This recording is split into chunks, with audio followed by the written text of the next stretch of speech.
dripping in history. Luxurious. The White Drawing Room at Buckingham Palace is like a scene from a Disney film. And packed to the rafters with incredible secrets. Secrets that the royal family would much prefer not to be made public. From royal courtships to royal births to royal marriages and scandals, the palaces have played host to all of that. This series goes behind palace walls. The royal palaces represent the monarchy and have incredible history. We'll learn how these iconic creations were built. 16th century kings built with brick in a way that we wouldn't recognise today. This is George IV leaving his mark on the centre of London. Uncover the spectacular palace art housed within. The royal collection is vast, and I mean vast. It has more than 1 million objects spread across all of the royal palaces. Just imagine what has been collected over centuries. So this collection is unlike any other collection in the world. Discover their gruesome stories. It's an amazing insight into the royals' history, but also our common history. Frankly, you're going to cut the head off a king. It's got to be done in a palace. And relive the recent events that shaped the modern royal family. The whole case was an absolute fiasco and a huge embarrassment. The Queen was particularly aggrieved that Harry had done it in the way that he had. This is The Secrets of the Royal Palaces.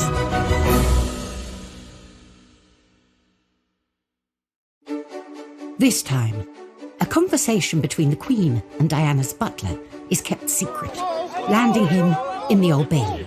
I just felt as if I betrayed the princess's legacy, when all I'd ever wanted to do was protect her. We explore the royals' hidden getaway, the vast estate of Balmoral. They can walk for 4 or 5 hours and not come across a living soul.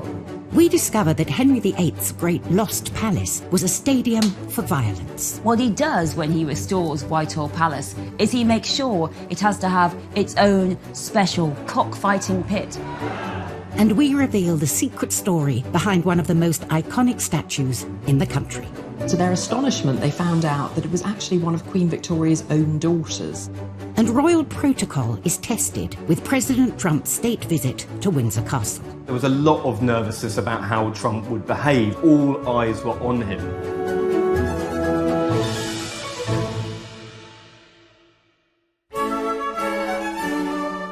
The royal palaces are stuffed to the brim with priceless objects and paintings. Every wall, corner and staircase of the palaces is lined with sensational pieces of art, including hundreds of portraits. Throughout history, portraits have normally been for the purposes of state or for propaganda. They are kind of weapons, if you like, in the kind of paraphernalia of the monarchy. Our current queen has sat for countless paintings in her reign, often multiple times a year.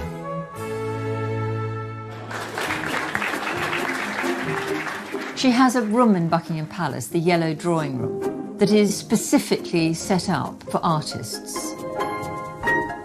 And I suspect that she takes the view that sitting for a portrait painter is an occupational hazard.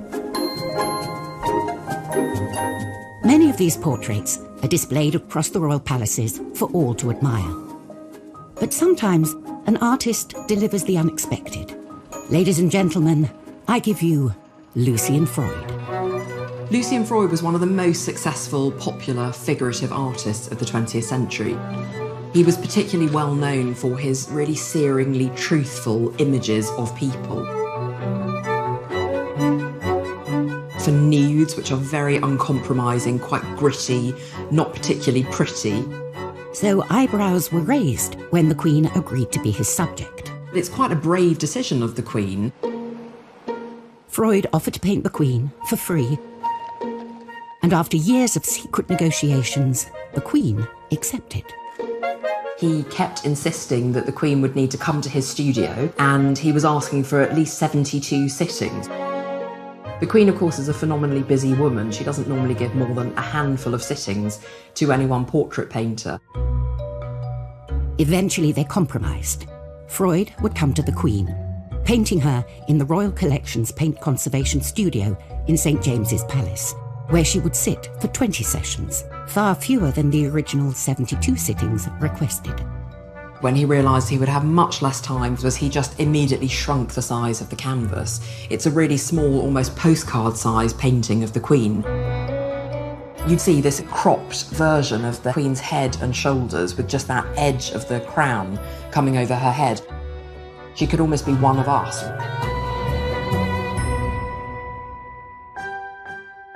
The finished piece, a small headshot, just 9.5 inches by 6 inches, caused quite a stir when the public got its first glimpse in December 2001. It was definitely a Marmite moment.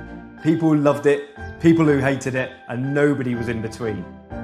You had some newspapers saying it was deep and exploratory, and then you had others saying it was an absolute travesty, and how could this thing be let out in public?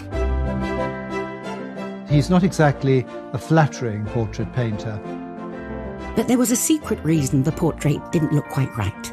Freud's painting hadn't gone to plan. Freud actually slightly mucked it up. He decided that he wanted to add the diamond diadem on the Queen's head, but he didn't have room on the canvas, so what he had to do was actually add a layer of canvas at the top. It's quite funny that after all those years of planning, he actually had to slightly bodge the job in the end. What the Queen thought, I don't know. She generally doesn't comment on the finished work of art. But he gave it to her, and I think it's one of the most valuable things in her collection. The Queen doesn't actually own the priceless art and artifacts that are given to her. As sovereign, she holds them in trust for her successors and the nation. And the same is true of her palaces. Windsor Castle, Buckingham Palace, St James's Palace, Holyrood House, they are all owned by the country, the state. The only 2 royal residences that the Queen actually owns are beautiful Sandringham Estate in Norfolk and Balmoral in Scotland. For nearly 170 years, Balmoral has been the royal family's secret retreat in the Scottish Highlands. Balmoral is very Scottish. It's set in the most beautiful countryside in the Highlands of Scotland.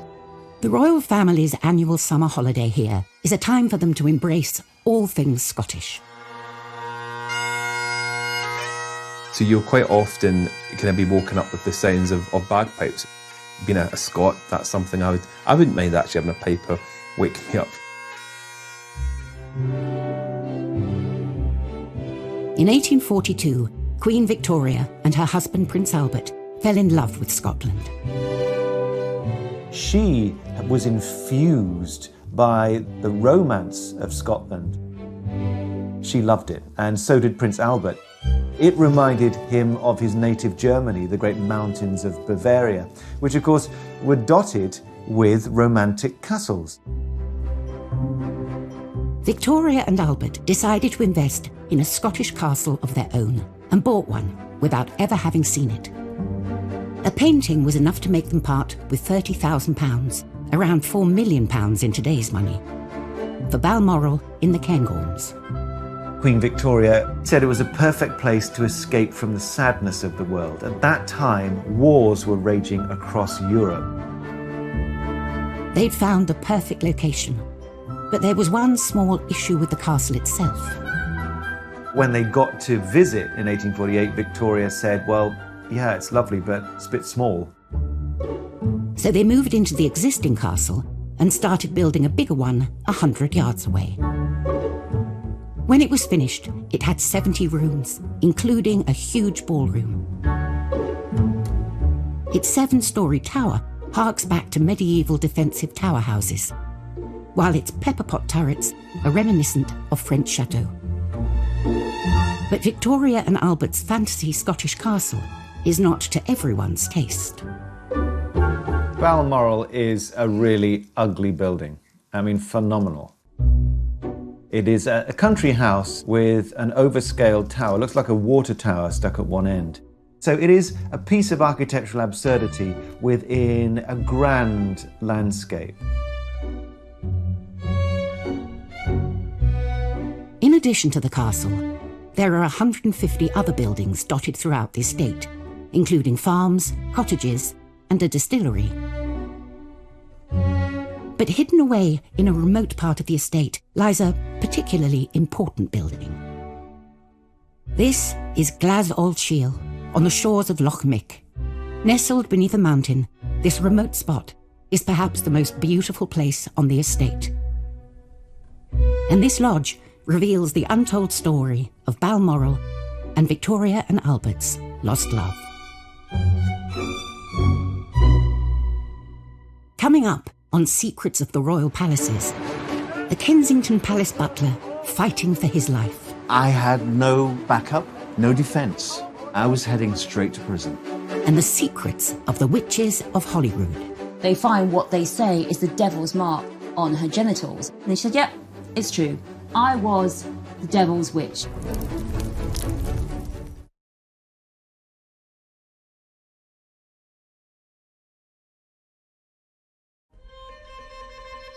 Each royal palace is as unique as the monarch who lived there.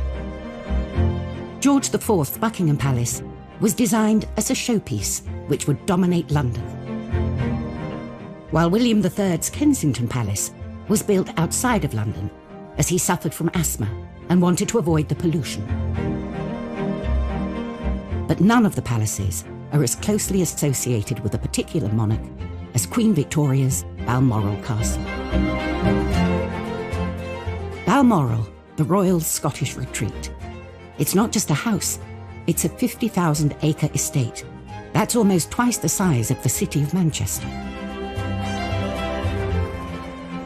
Balmoral is hundreds of acres of nothingness with nobody. They can walk for 4 or 5 hours and not come across a living soul. Queen Victoria and Prince Albert bought the estate as their ultimate secret love nest, a place where they could get away from the court and be together. What they were buying into at Balmoral, it was a way of life. It was an escape from royal duty and ceremonial and stuffy staterooms and interfering prime ministers. This was their pad. It was where they could indulge in their hobbies. Here, Albert would stalk deer and Victoria would paint. But all that came to an end in 1861 with Albert's premature death. Victoria was devastated. She retreated from the world and found solace at Balmoral. And here on the shores of Loch Mick, she built what she called her widow's house, where she could mourn in peace. It was an additional place where she could retreat to, could withdraw to, and I guess didn't have the memories of Albert associated to it. It became hers, her widow's cottage. And it just shows the depth, I think, of her despair and her need to escape. And it was at Balmoral that she found a place to do that. Victoria spent her first night in the lodge in October 1868 and recorded her sorrow and loneliness in her diary, missing her dearest Albert, with whom she had been so happy at Balmoral.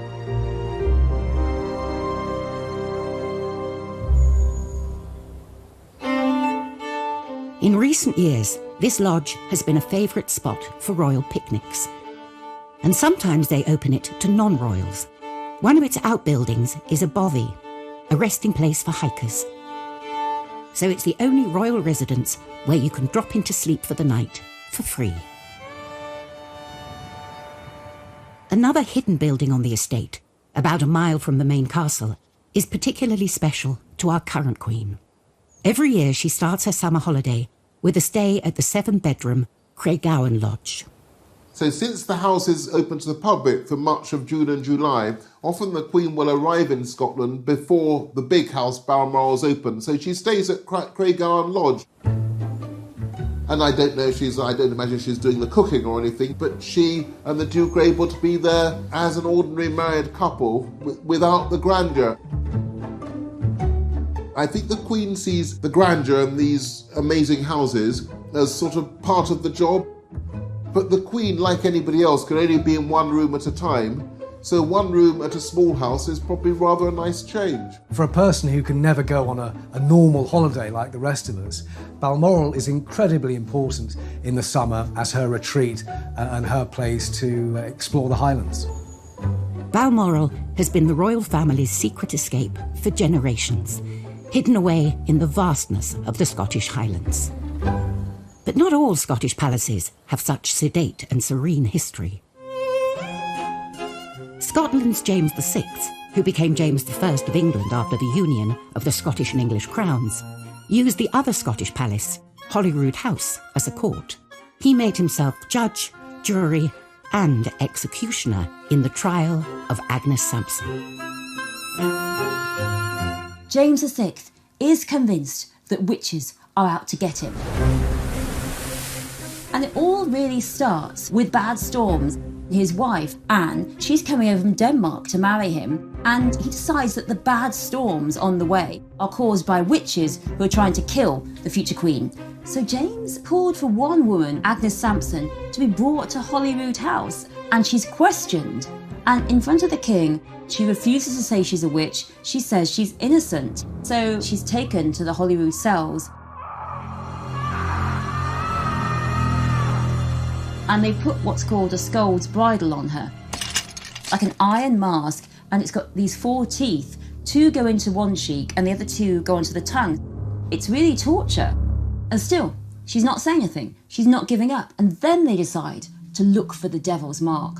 And what they mean by a witch mark is what we'd see as a mole, even a freckle. I mean, they're that desperate, sometimes even a freckle will do. So finally, they find what they say is the devil's mark on her genitals, on her privities, as they put it. So that is really the moment when Agnes crumbles.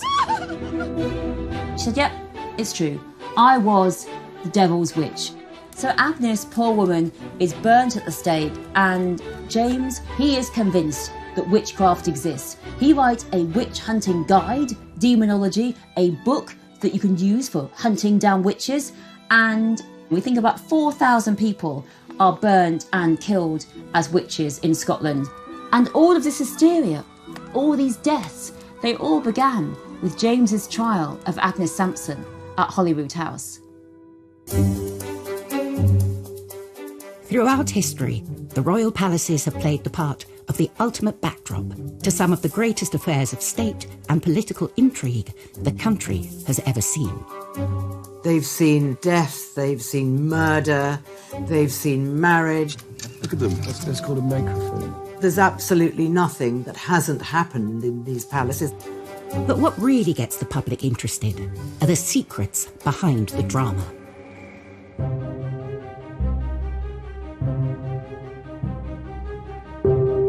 June 1998, Kensington Palace. 10 months after Princess Diana's death, her former butler, Paul Burrell, is spotted by the police. Duty police officer at Kensington Palace noticed Paul Burrell pulling up at about 3:30 in the morning, loading up his car with a couple of evening dresses and a wooden box.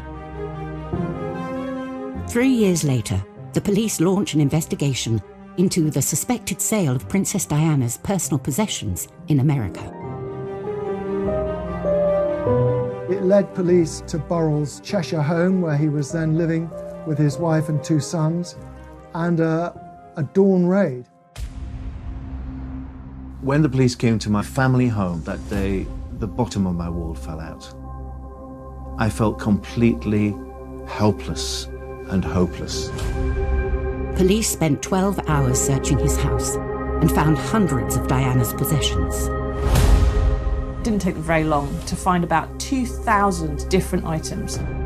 One officer went up into the loft and said, it's wall-to-wall royal dresses and stuff up here. The police's view was that this man was helping himself and stealing Diana's possessions. Burrell had worked for the Queen for 10 years. He was then asked by Diana to come and work for her and Prince Charles at Highgrove House as their butler. I was invited into her world. I became part of her world and became closer and closer as the years went by. Diana felt that she could trust him, she confided in him, and as he later revealed, she did ask him to provide some very intimate services, including smuggling boyfriends into Kensington Palace late at night. It all came to a boiling point when the couple decided to lead separate lives and separate. Charles said to Diana, "You can have anything you want. What do you want? Do you want the furniture? Do you want the silver? You name it. Make a list." So she made a list. And on top of that list, she put my name. And when Charles saw it, he said, "You can't have Paul. Paul came from my mama, and I need him for the future." "But Charles," Princess Diana said, "you said I could have anything I wanted. And I'm taking Paul with me to London." She believed that Paul Burrell was one of the few people in the world that she could trust implicitly to do what she wanted and to be her man, if you will.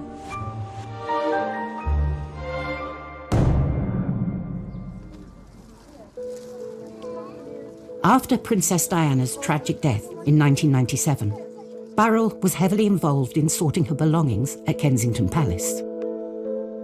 It was an arduous task, but I found it quite cathartic, really, to be in her world, to still be in control, to still be taking care of the things that she loved most. But Paul felt members of Diana's family were deliberately destroying her legacy, getting rid of material they didn't want the public to discover. He could see her mother and sister tearing up letters and removing things, and he felt that there were things in that palace which should be preserved for William and Harry. And Mrs. Shankid would sit on the settee in the princess's sitting room and constantly shred the princess's correspondence. She really did destroy part of the princess's world. Burrell started secretly protecting her possessions and removing them from Kensington Palace. And it was these items the police found in his home 3 years later. The 43-year-old former royal servant left a London police station this evening to return to his home in Chester, having been formally charged with stealing 342 items of personal property.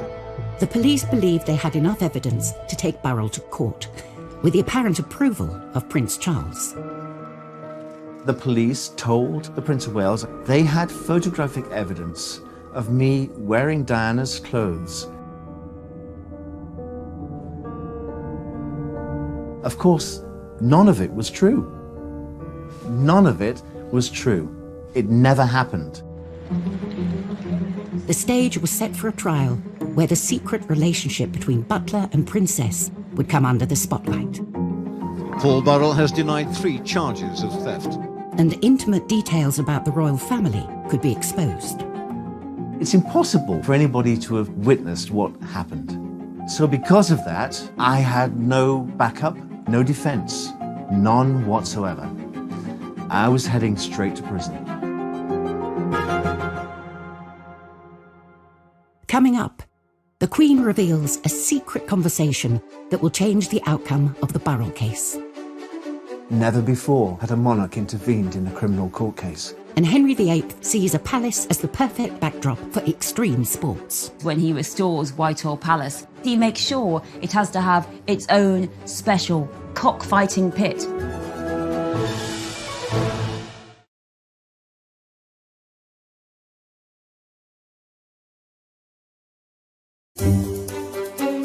Behind the pomp and glamour of the British royal palaces is a hidden army of staff working night and day to keep the engine of the monarchy running. Very rarely do any of these backroom staff make it into the headlines. But in October 2002, all that changed with the trial of Princess Diana's former butler, Paul Burrell.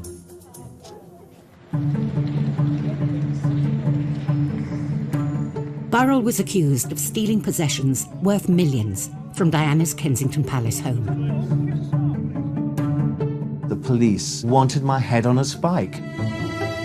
They wanted me in prison, because then I would never, ever have been believed again. In his defence statement, Burrell mentioned a conversation he had had with the Queen after Diana's death. We were standing in her sitting room, just the two of us, and we had a very open, frank discussion. I told her everything that had happened, and I said, I've taken it upon myself to keep things the princess had given to me for safekeeping, and I've protected them. And she understood that. But due to an age-old palace protocol, Burrell was duty-bound to keep the details of this conversation secret.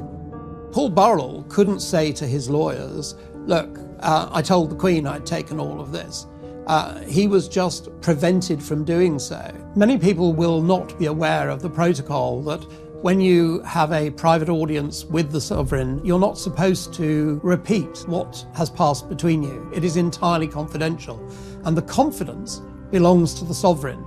So it is up to the sovereign whether she reveals what you spoke about or doesn't. I'm not going to tell them how close I was to Her Majesty. I'm not going to tell them. That's going to be my privilege. But I would have to pay the cost. And the price I would pay would be prison. Coming each day to the Old Bailey is a journey Paul Burrell is getting used to. After 11 days of the trial, Burrell was thrown a lifeline from an unexpected source. The Queen had only realised Paul Burrell was on trial when she drove past the Old Bailey on her way to a church service for the Barley Bombing and noticed all the crowds outside. And the Queen then, at that point, her memory is jogged and she realises that she has the vital piece of information that Burrell had in fact told her that he was doing that. He was taking things for safekeeping. And the Queen, in reply, said, oh, hang on, Paul told me he was looking after these things for safekeeping. We'd better let them know. The Queen's recollection undermined the prosecution. She knew Burrell was taking Diana's possessions out of Kensington Palace. This wasn't a palace theft, and the trial collapsed.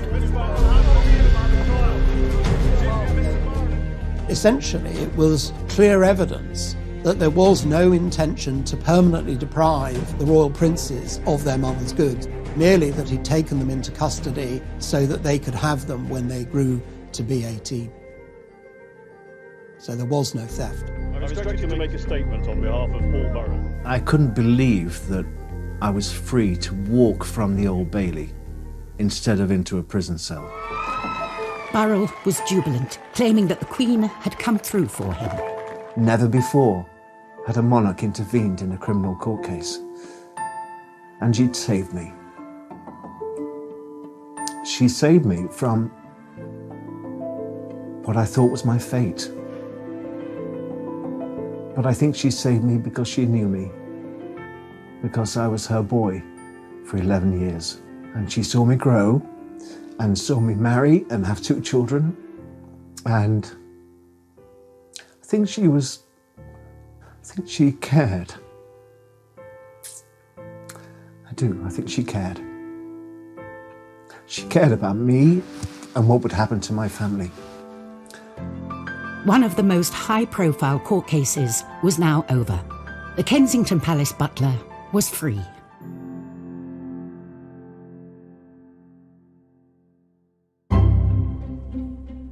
Henry VIII's great lost royal residence, Whitehall Palace, stood in the heart of the British establishment before it was destroyed by fire in 1698.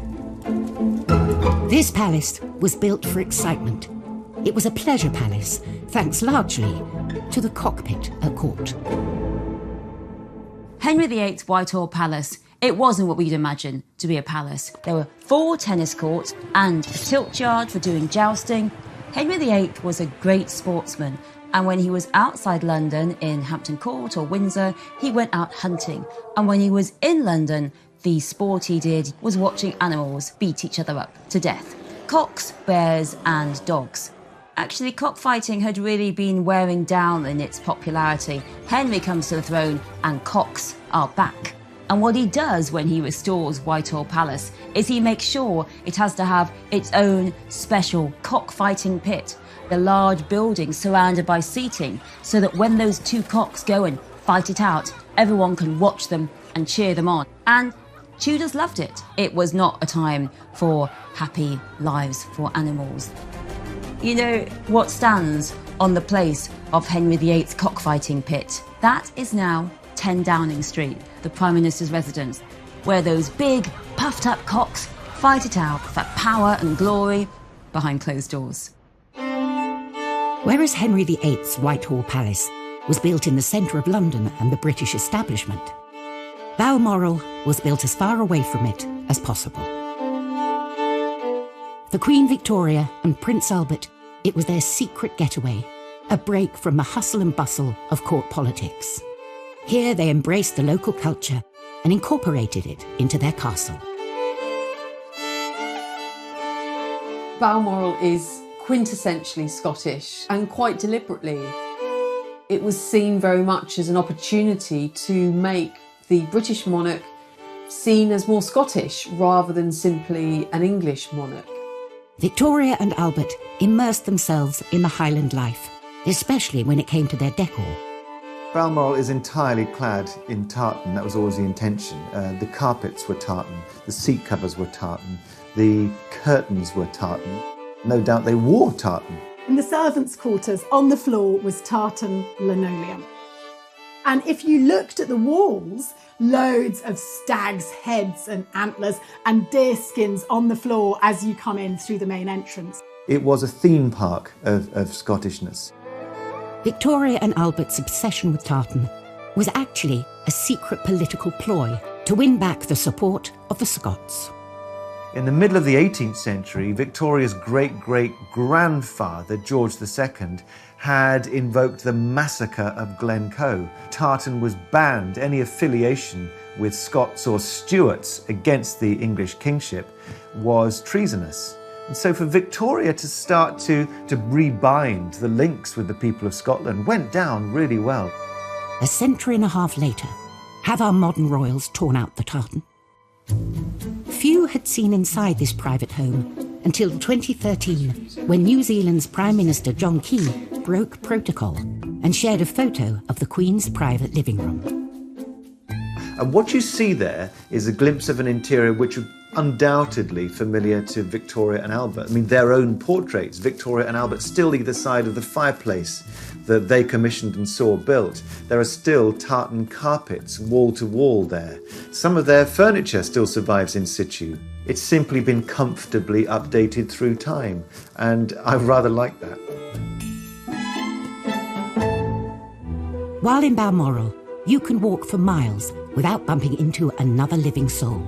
In London's Kensington Palace, you can't turn a corner without bumping into a royal.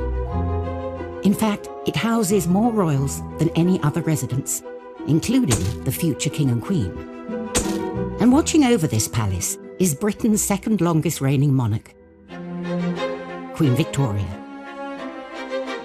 This marble monarch greets over 500,000 palace visitors every year. But the creation of this statue is one of the palace's greatest secrets. Completed in 1893 to commemorate her Golden Jubilee a few years earlier, the young, slender figure is not the Victoria we think of today. The image most of us have of Queen Victoria is when she was old, when she was a widow, she was dressed in black, and she looked pretty miserable.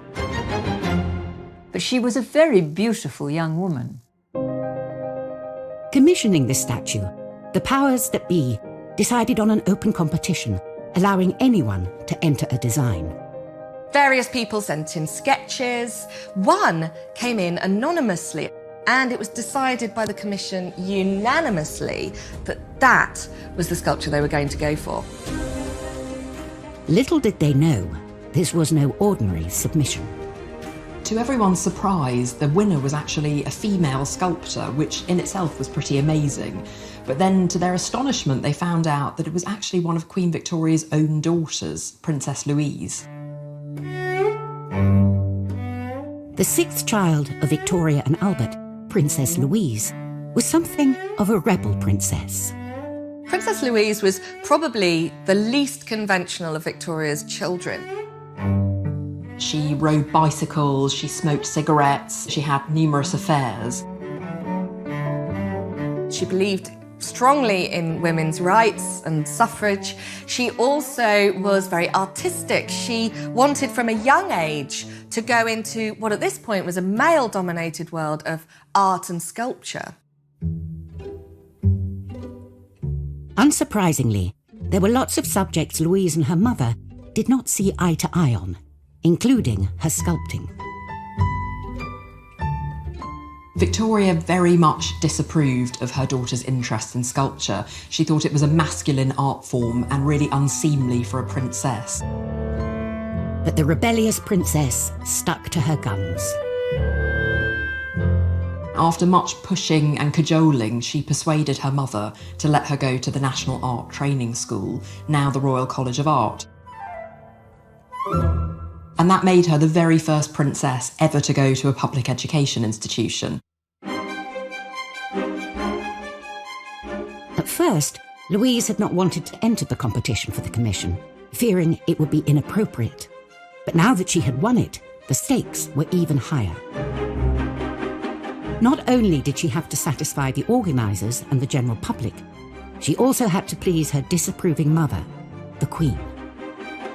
Everyone would have had an opinion about the sculpture, and lots of people would have been waiting for Louise to fail, particularly feeling that a woman sculptor wasn't appropriate and a member of the royal family.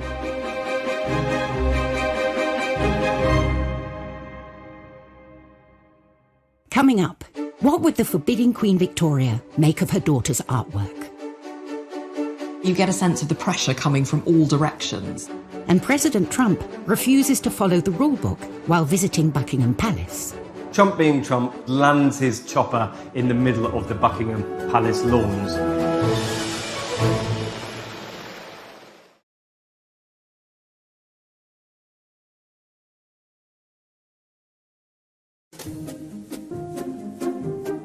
Kensington Palace houses more royals than any other residence. You've got Princess Eugenie and her husband Jack Brooks back there. Of course, you've got the Cambridges, the Department 1A, and the Gloucesters. I mean, the royals are very much packed in to Kensington Palace. And they're all watched over by the young Queen Victoria, thanks to a controversial statue designed by her daughter, Princess Louise. The rebellious sixth child of Queen Victoria had secretly entered and then won a competition to create a sculpture of her mother at Kensington Palace. Now she had to deliver. Louise herself lived in Kensington Palace, and that's where she'd set up her studio. It, of course, was the palace in which Queen Victoria had been born, so you get a sense of the pressure coming from all directions. The statue had been commissioned to mark Victoria's Golden Jubilee. Louise had to go through source material in order to reconstruct what Queen Victoria would have looked like at her coronation. This was a task of epic proportions, and the princess rose to the occasion. Like any other wealthy artist at the time, Louise had studio assistants to help her, but she made the maquettes, the small-scale mock-ups. This would have gone to a professional carver, who then would have translated it into that wonderful Carrara marble.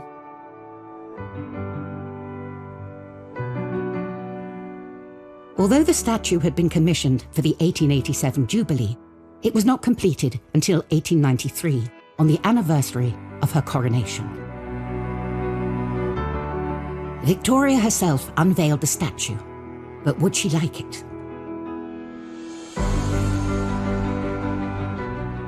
She said, "It gives me great pleasure to witness the unveiling of this fine statue, so admirably designed and executed by my daughter." The rebel princess had pulled it off. The Queen loved the statue. Princess Louise carved several other public statues, but her best known is the one she made to stand here, guarding her mother's childhood home.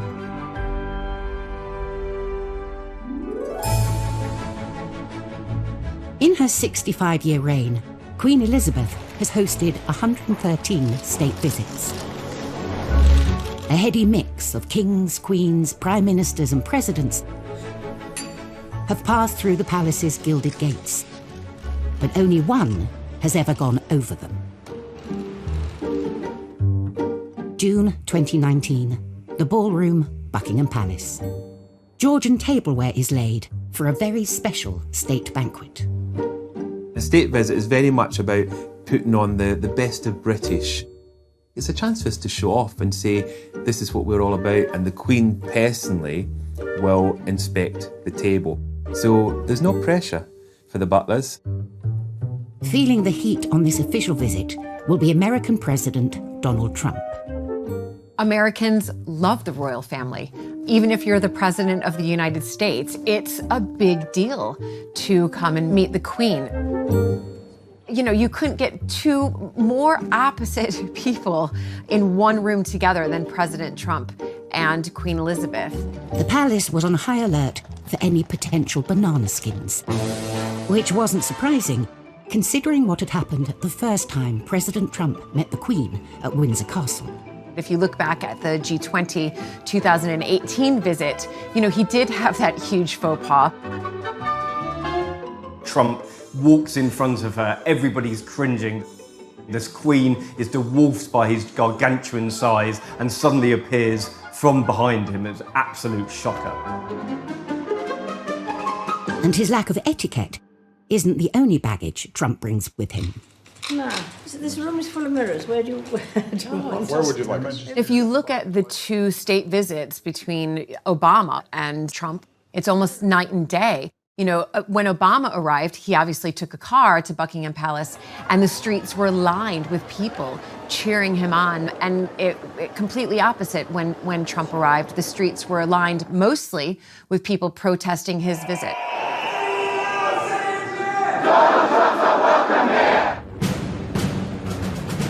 To avoid the anti-Trump protesters, the president decided on an entrance nobody else had done before.